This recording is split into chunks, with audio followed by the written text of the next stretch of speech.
We're gonna remove the plug right here. Oh my goodness.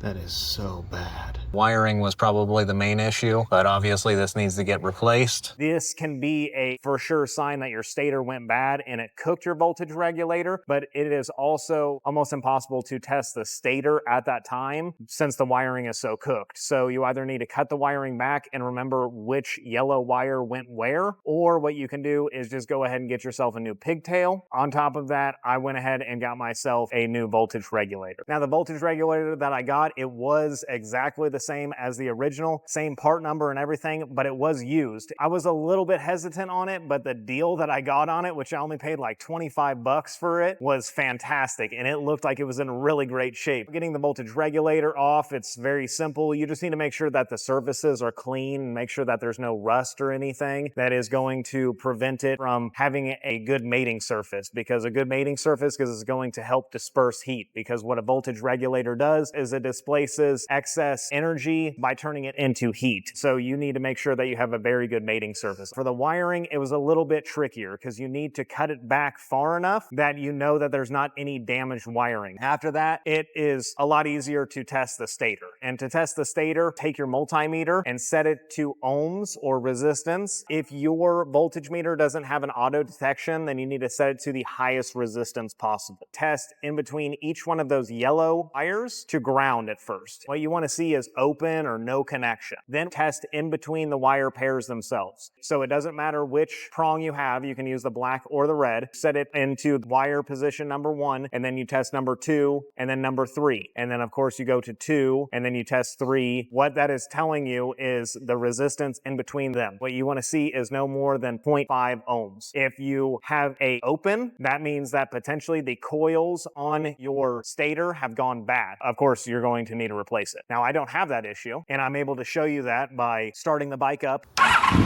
See that it has very nice voltage on the battery, so then I rev it up to 5,000 RPMs.